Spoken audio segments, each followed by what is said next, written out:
There comes a moment in every man's life when he must stop asking the world for permission and begin commanding himself. Success is not something you stumble upon, it is something you shape with the deliberate force of disciplined thought. The average man reacts to life, the great man engineers it. And the first principle of all lasting achievement is this: before you can master your business, your career, your fortune, you must master yourself. Every fortune ever built began as a thought, but not every man who thinks builds a fortune. Why? Because the mind, left undisciplined, is a wild horse running in circles, leaping at every distraction, plunging into fear, craving approval, avoiding pain, and fleeing responsibility. But the trained mind, that is a locomotive of willpower driven by definiteness of purpose, immune to the clamor of emotion, unshaken by delay, untempted by weakness. It knows where it is going, and more than that, it knows who is driving. If you would become unstoppable, you must first become immovable. Not against the world, but against your own lower impulses. You must anchor yourself not in feeling, but in principle. You must rule your mind, or it will rule you. You must rise above emotional reactivity, or it will chain you to a life of average results. This speech is not for the casual listener. It is for the man who is ready to take dominion over his inner kingdom. It is for the woman who is tired of being tossed about by the winds of doubt and disappointment. It is for the leader, the builder, the doer who understands this truth. Success begins in silence, deep in the soul, where no one applauds but where destiny is born. Let us now unfold the 7 golden rules that will train your mind and set you on the path to power, peace, and inevitable success. Rule 1. Your emotions are servants, not masters. If you allow your emotions to govern your actions, you forfeit your power. But if you govern your emotions, you become the architect of your future. Most men are ruled by sentiment. They chase approval. They recoil from rejection. They lash out in anger. They freeze in fear. Their minds are not engines of reason. They are arenas of internal warfare. And every emotion that rises within them is a general barking commands, and the man obeys blindly. But listen carefully. No man can lead others until he learns to lead himself. And no man can lead himself until he understands this law. Emotion must follow. Thought not, precede it. When you feel frustration, pause. Ask yourself, what belief caused this emotion? When you feel anxiety, pause. Ask yourself, what thought preceded this state? Trace it, examine it, replace it, until your emotions are no longer dictators but signals. Emotions are messengers. They are not to be feared, but neither are they to be obeyed without examination. A wise mind asks, is this feeling based on truth or on habit, on fear, on illusion? The person who masters detachment is not cold. He is clear. He is not indifferent. He is deliberate. Detachment does not mean you feel nothing. It means your feelings do not hijack your mission. Think of the surgeon. When he cuts, he does not tremble. He is calm, he is focused, he is precise, because he serves a purpose greater than the moment's emotion. You too must become surgical with your reactions. Train yourself to act, not react. For in every moment of decision, you either own your future or abandon it. Rule 2. Build a discipline stronger than desire. Discipline is the bridge between what you want and what you get. And that bridge is built not out of hope, but out of habit. Do not wait for motivation. Do not pray for inspiration.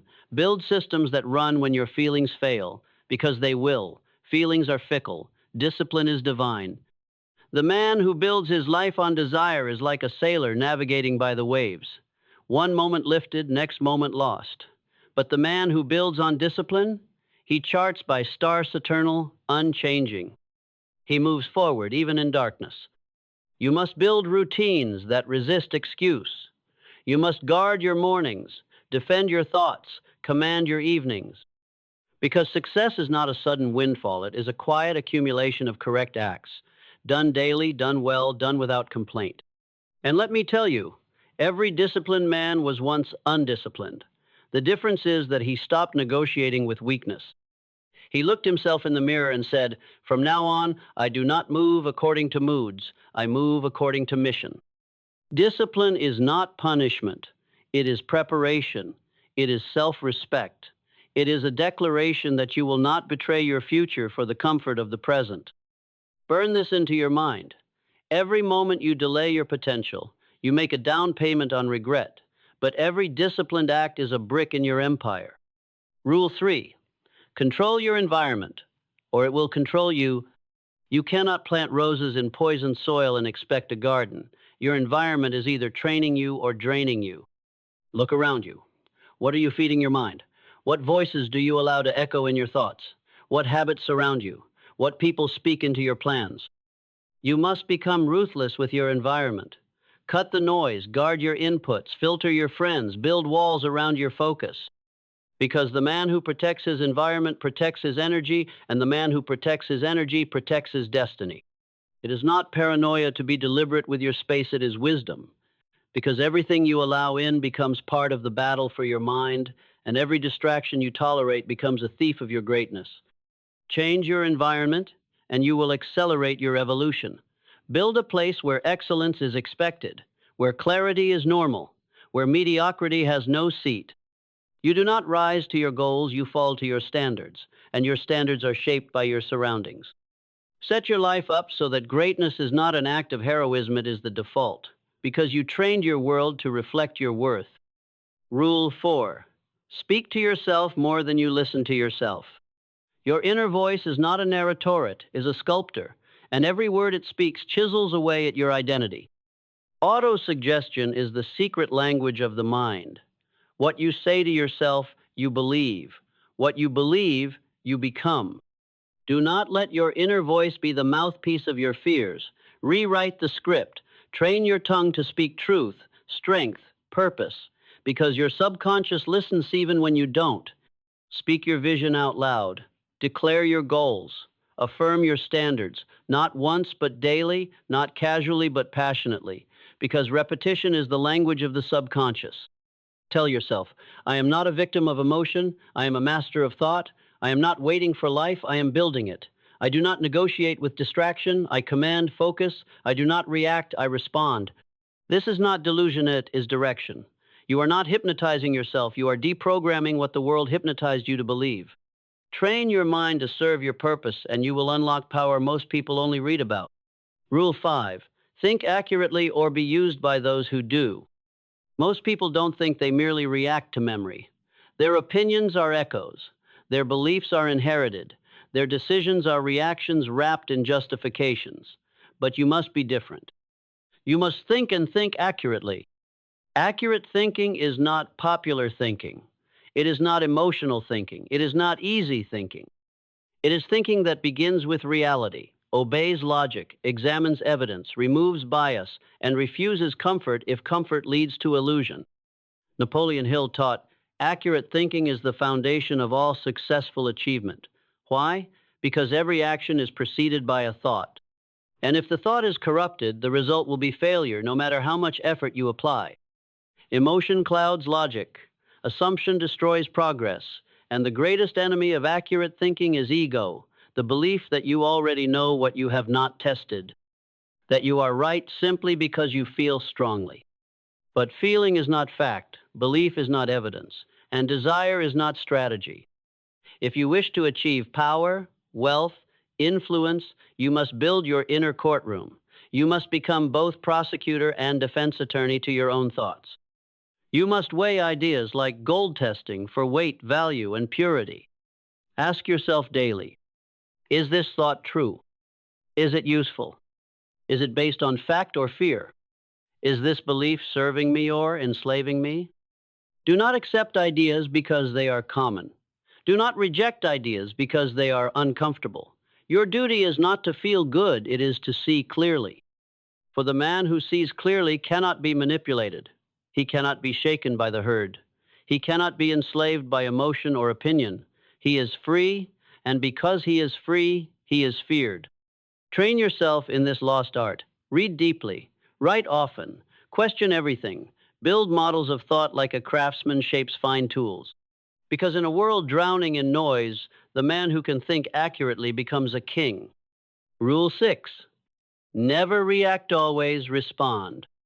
There are two kinds of power, one that bursts and one that builds. One is explosive emotional, erratic, reactive. The other is silent deliberate, controlled, unstoppable. Reactive people move according to the environment. Responders move according to their intention. To react is to be a slave. To respond is to be a master. Reaction is driven by the past. Response is governed by the future. When you react, you surrender the throne of your mind to the moment. You give away your peace. You let anger write your words. You let fear dictate your choices. You let weakness wear the crown. But when you respond, you take back that crown.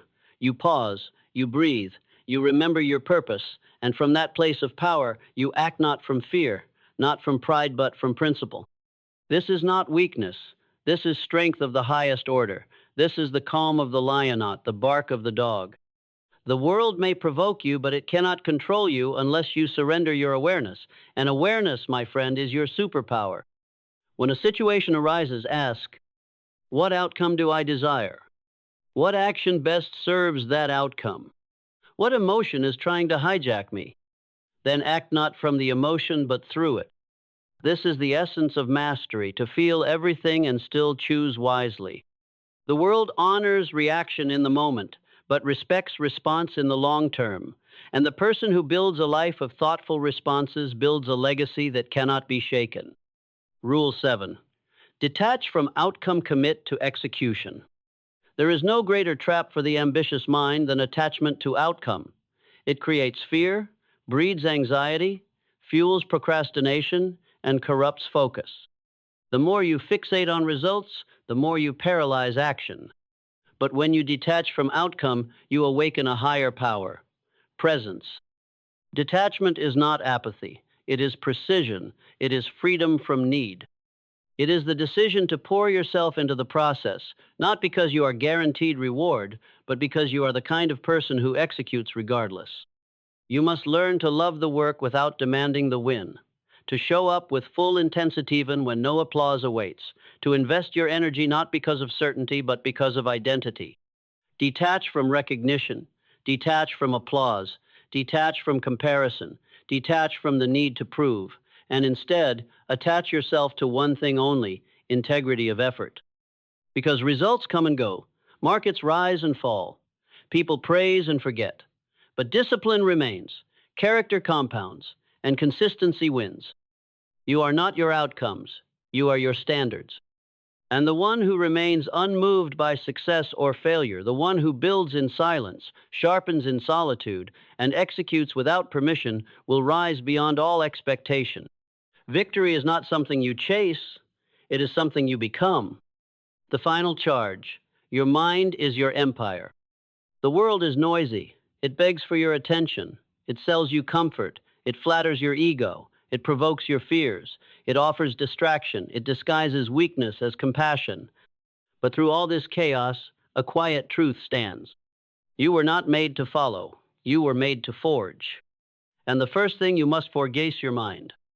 Not with motivational fluff, not with empty rituals, but with war-tested principles, with cold truth, with inner laws, with the soul of a builder, the eye of a strategist, and the fire of a conqueror. Success is not complicated. It is consistent thinking applied with disciplined action over time. But to sustain that consistency, you must first remove the enemy within: emotional chaos, impulsive reaction, need for approval, addiction to comfort, and fear of failure. This is your charge. Master your emotions, or be mastered by them. Build discipline stronger than desire. Control your environment like a general. Speak to yourself with commanding purpose. Think accurately and refuse illusion. Never react, respond. Detach from outcome and dominate the process. These are not suggestions. These are laws. Laws that govern the mind of every man who ever rose from obscurity to greatness. And if you align yourself with these laws, your rise will not be stopped. This world does not need more dreamers. It needs more doers. It needs men and women of unshakable principle, of mental strength, of emotional poise, of spiritual power. So I leave you with this. Train your mind like your life depends on it, because it does. Your fortune depends on your focus. Your influence depends on your inner peace. Your destiny depends on your decisions. Success is not waiting for you, it is demanding something from you. And if you rise each day and give it calmly, consistently, courageously, then one day, this world will look back and say of you, there goes one who mastered the invisible and therefore achieved the impossible. Now go. And do not stop until the man you meet in the mirror is worthy of the empire you are building. You who dream of success, do you know what it demands? Not talent, not luck, not the applause of fools or the benediction of your neighbor's envy. No. Success demands the death of your illusions, particularly those you cherish most. It is not the world that conspires against you. It is your own insistence that life owe you something simply because you mean well. I assure you, meaning well has never built an empire, nor has sincerity ever secured a fortune. Men have lived sincere lives in squalor and died in debt with integrity pinned to their chest like a medal of delusion. You want mastery? Begin with the unpleasant task of laughing at your own cowardice. Observe how often you wait for motivation, for consensus, for a signal from heaven that you are allowed to begin. You are not waiting for clarity, you are delaying accountability. You fear the truth not because it wounds you, but because it obliges you to act. There is a peculiar sort of cowardice that wears the costume of virtue. It pretends to be patient, it calls itself thoughtful, it hides behind the respectable word balance. But in reality, it is simply a refusal to commit. It is intellectual flabbiness, emotional indecision, and moral evasion in equal measure. Now, let me tell you something that may offend your modern sensibilities. You do not need more therapy, nor more support groups, nor another 12-part podcast series on the power of positive thinking. You need to decide and act. There is no substitute for courage. And courage, mind you, is not the absence of fear. It is the domination of fear by a mind too disciplined to surrender. Ah, but discipline. That is the one virtue nobody wants to hear about anymore. Everyone wants to be free, but freedom without discipline is merely chaos wearing a smile. You might as well hand a child a razor and call it empowerment. A free man who has not mastered himself is not a man, he is a liability. And society, with all its rules and rituals, merely exists to contain such liabilities. Let me be clear. Your emotions are not your enemies. They are your livestock. Feed them properly, and they will carry you far. But let them roam undisciplined through your mental estate, and they will eat your harvest and trample your dreams. You speak of mindset as if it were a crystal vase to be polished and admired. But I tell you, mindset is not a decoration, it is a weapon. It must be forged, sharpened, and wielded with precision. Otherwise, you will be disarmed by every opinion, defeated by every inconvenience, and enslaved by every twitch of your nervous system. Now, there is a revolting lie being sold to you daily that you must be your most authentic self. What nonsense. The self you must become does not yet exist. He must be constructed. You are not a relic to be preserved. You are a block of marble to be sculpted, and it is the chisel of effort, not the feather of affirmation, that reveals your form. The average man seeks a life of comfort, not realizing that comfort is the great tax on ambition. It dulls the edge, silences the instinct, and rocks the will to sleep. The man who clings to comfort clings to the womb. He wishes not to live, but to be swaddled by circumstance. And when hardship inevitably knocks, he curses the universe rather than asking himself, why did I grow so soft? Let me offer you a revolutionary idea, revolutionary, because it is old and therefore forgotten. Stop seeking validation. You are not a dog performing tricks for the claps of your peers. Your worth is not measured in likes, hearts, or hashtags. Speak the truth, act with precision, and leave applause to the mediocre. Their praise is fickle, and their scorn a sign you are on the right path. There is also this absurd cult of manifestation, the belief that if you simply imagine success, it will knock on your door like a polite salesman. But I say unto you, manifestation without movement is masturbation for the mind. If your thoughts are not followed by labor, they are fantasies. And if your fantasies rule you, you will die comforted, yes, but unfulfilled. Now, let us descend deeper. You have been taught that to be nice is noble. But I ask you, what has niceness ever built? Show me one revolution, one invention, one movement of human progress that was led by the nice.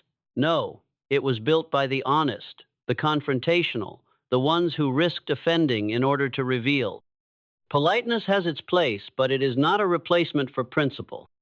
If you wish to command life, then begin by commanding your inner court, your thoughts, your urges, your reactions. Be as ruthless with your own excuses as you are with others' failures.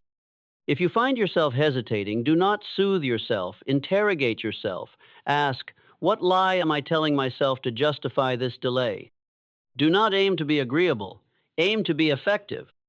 You say you are overwhelmed? Then perhaps your plans are not ambitious, merely undisciplined.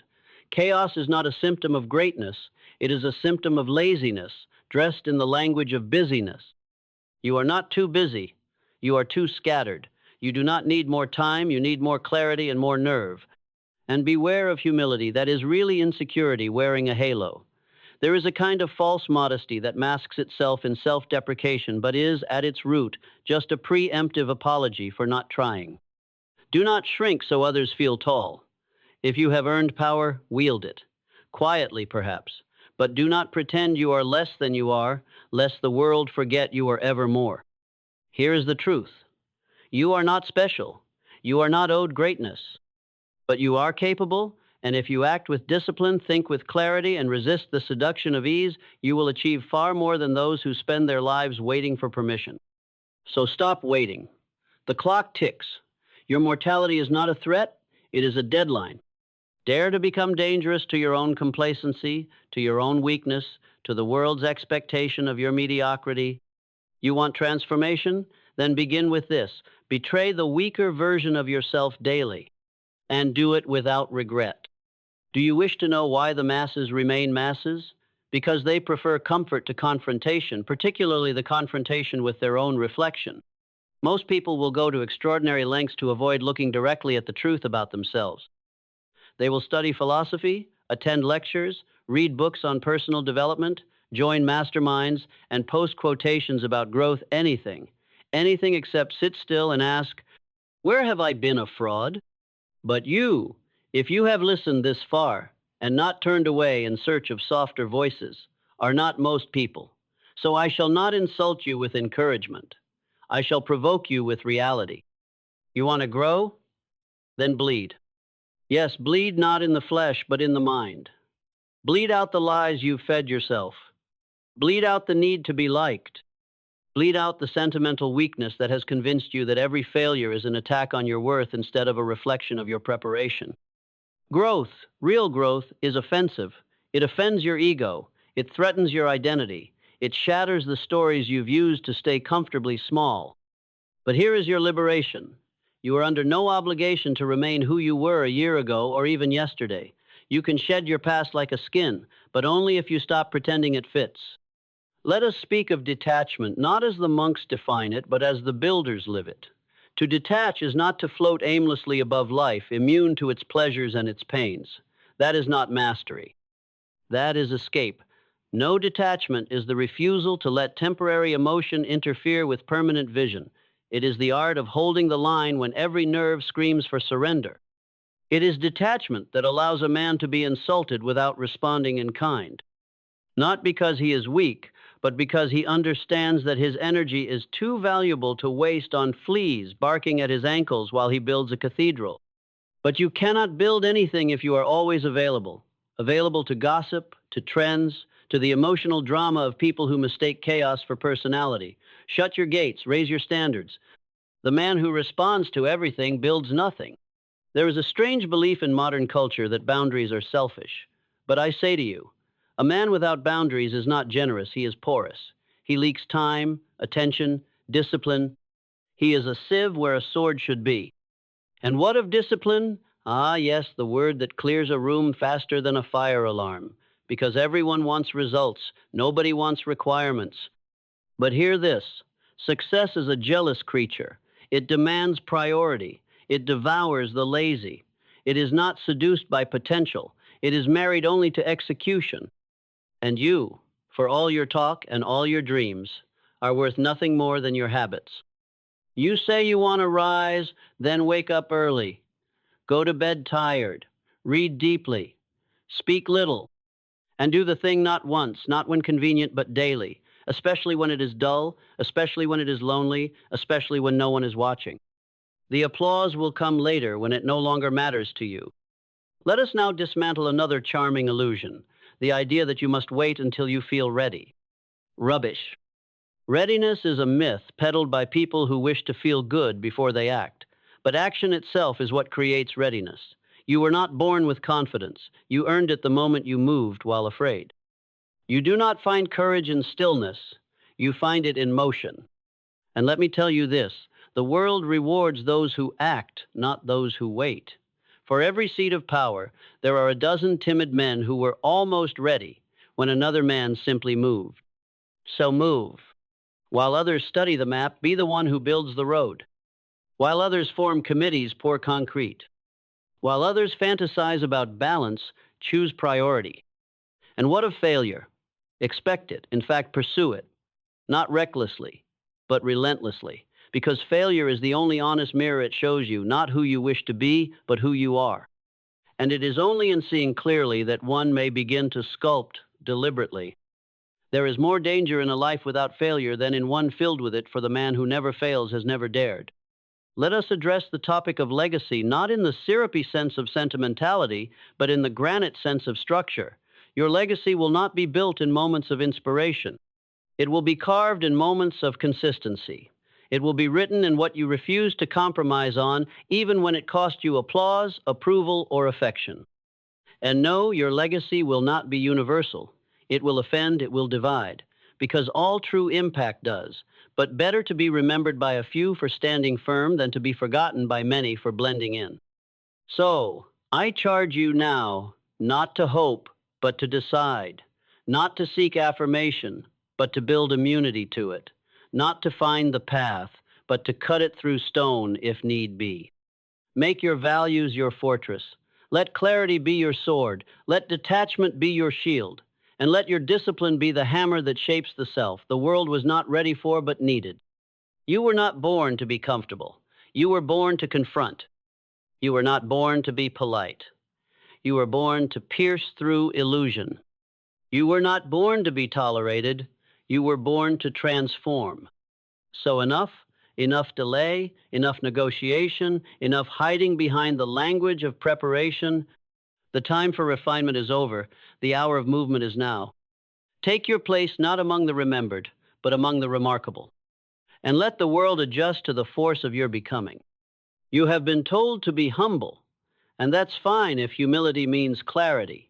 But if it means you should pretend to be less than you are, then burn that virtue on the pyre of obsolete ideas.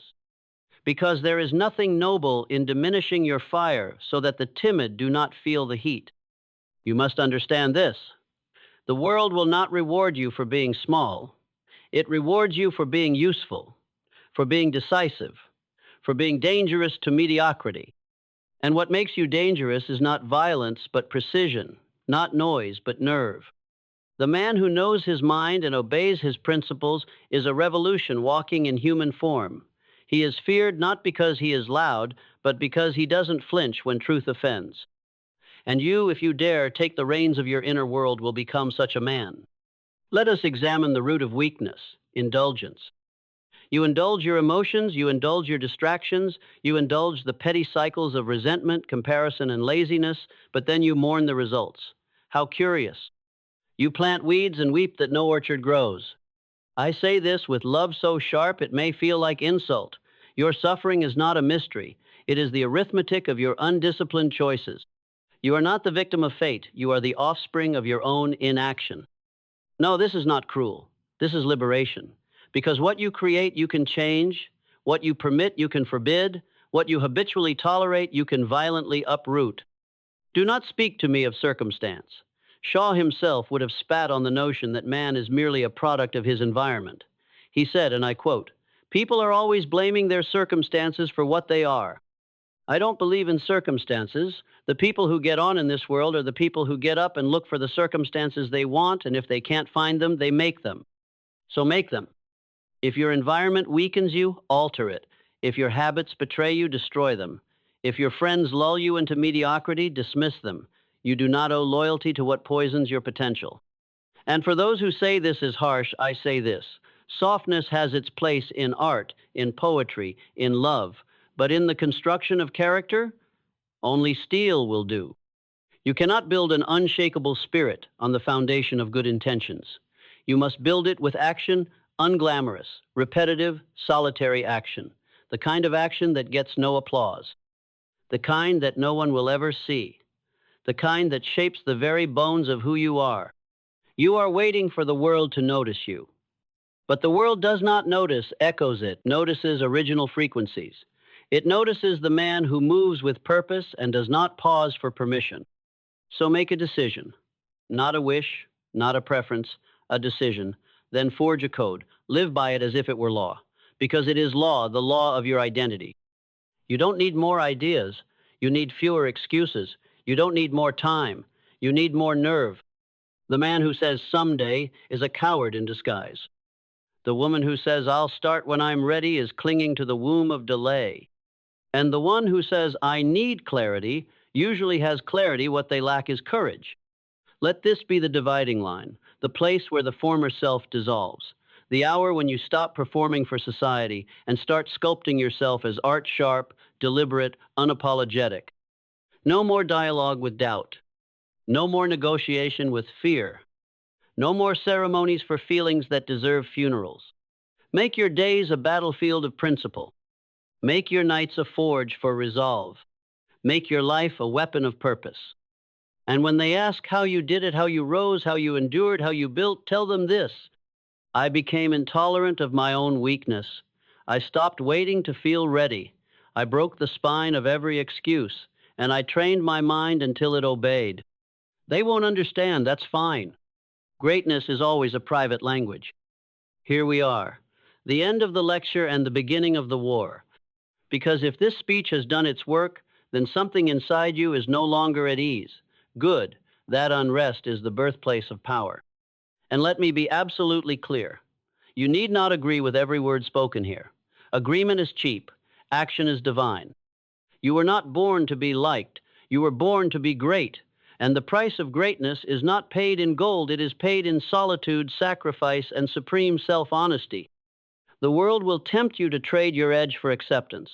Refuse. The world will seduce you with distractions disguised as duties. Decline. The world will tell you that to be disciplined is to be rigid, that to be emotionally detached is to be cold, that to think independently is to be arrogant. Ignore them, because the world has never known what to do with those who refuse to kneel. You must become unreasonable. Yes, unreasonable in the way a sculptor is unreasonable with the stone, in the way a lion is unreasonable with the cage, in the way a flame is unreasonable with the dark. Let the masses negotiate with their mediocrity. You make war with yours. You must train your mind like a soldier trains his rifle, not for decoration, not for theory, but for use. Because life does not bow to good intentions, it bows to precision and pain tolerance and the refusal to be average even for a second. From this moment on, let every habit you keep be worthy of the future you claim. Let every thought you entertain be interrogated for truth and purpose. Let every emotion be tested before being trusted. And let your standard, not your situation, be your script. People will ask what changed. They'll wonder how you became so calm, so focused, so immovable. They'll say you're colder. Let them. They don't know what it takes to stay warm in a world that burns the disciplined at the stake. You do not owe anyone your softness. You owe your future your fire. The path from obscurity to excellence is not paved with comfort. It is carved by those who insisted on truth, who endured the silence of self-mastery, and who refused to be swallowed by the expectations of the ordinary. Be such a one. Be the one who broke the chain of weak thinking. Be the one who said no to reaction, no to drama, no to delay. Be the one who trained the mind, detached from noise, built the frame of steel, and walked forward, not because the path was clear, but because the soul was ready. You want legacy? Then live in a way that makes mediocrity nervous when you enter the room. Speak with the gravity of someone who buried their excuses. Act with the weight of someone who has already chosen their destiny and will not be moved. Let the world make noise. You make impact. This is your moment. Not tomorrow, not next month. Now, take your place at the helm of your mind. Sharpen your thoughts like blades, and go forth with such terrifying clarity, such disciplined audacity, that the world has no choice but to remember. Here was one who did not blink, who did not bend, who trained the mind until the mind obeyed, and with it bent the world. Now go, and do not return until your silence speaks louder than the noise you left behind.